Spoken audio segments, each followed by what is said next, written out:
الحمد للہ رب العالمین۔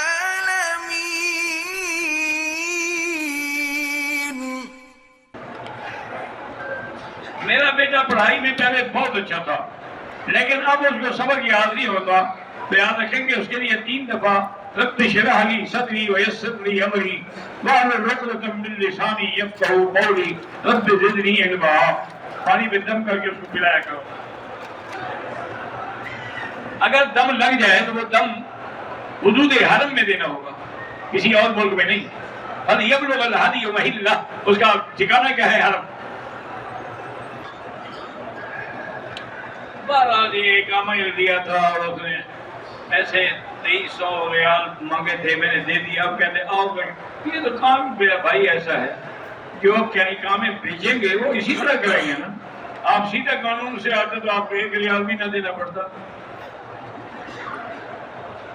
مجھے عالم بننے کا اور حافظ بننے کا بہت شوق ہے، لیکن گھر کی ذمہ داریوں کی وجہ سے مجبور ہوں۔ کوئی تمنا تو ہے نا، تو اس نیت کا بھی اللہ ثواب دیں گے۔ نیت المؤمن خیر من عمل۔ میں اور میرے شوہر اٹلی میں پڑھ رہے ہیں، میں اپنے ریسرچ کے لیے امریکہ جانا چاہتی ہوں۔ شرعی لحاظ سے مجھے اجازت ہے، آپ کے ساتھ کوئی محرم ہے تو اجازت ہے، محرم نہیں ہے تو پھر نہیں ہے اجازت۔ میری بیٹی نے 11ویں کا امتحان دیا ہے، اللہ اس کو زیادہ اچھے سے اچھے نمبروں پہ پاس کرے۔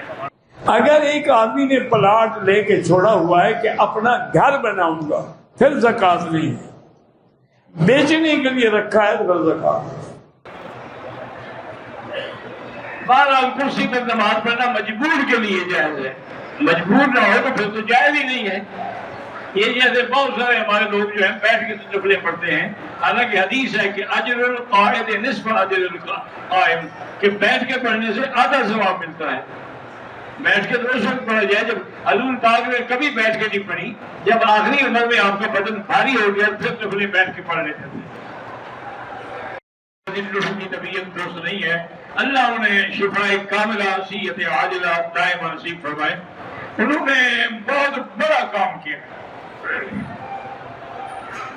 اتنا بڑا کام کسی نے اس دور میں نہیں کیا ہوگا، اور خاص طور پہ اقتصاد اسلامی پر جو انہوں نے محنت کی ہے وہ کسی اور نے نہیں کی۔ اللہ ان کو جزائے خیر عطا فرمائے اور ان کی محنتوں کو قبول فرمائے، صحت عافیت کے ساتھ رکھے۔ میں 25 برس کا نوجوان ہوں، ابھی تک میری شادی نہیں ہوئی۔ سورۃ الرحمن پڑھ کے 3 دفعہ روز دعا کیا کرتا۔ ایک آدمی نے گھر سے تو عمرے کی نیت کی تھی، لیکن احرام کی چادر سامان میں جہاز میں چلی گئی اور ہم مکے آ گئے تو دم پڑ گئی آرام سے۔ آپ کہ دائر سے عمرہ بھی کریں اور دم بھی دیں۔ آپ عمرے کے لیے آ رہے تھے، 2 چادریں ہاتھ میں نہیں رکھ سکتے تھے جہاز میں، وہ بھی سامان میں بک کرانی تھی، بڑا وزن تھا، کیسے اٹھاتے۔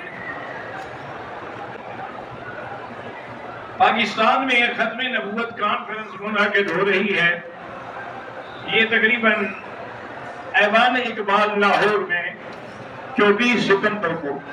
بہرحال دعا کریں اللہ کامیاب فرمائے، اور اگر وہاں پر آپ قریب ہوں، پہنچ سکتے ہوں تو شرکت کریں۔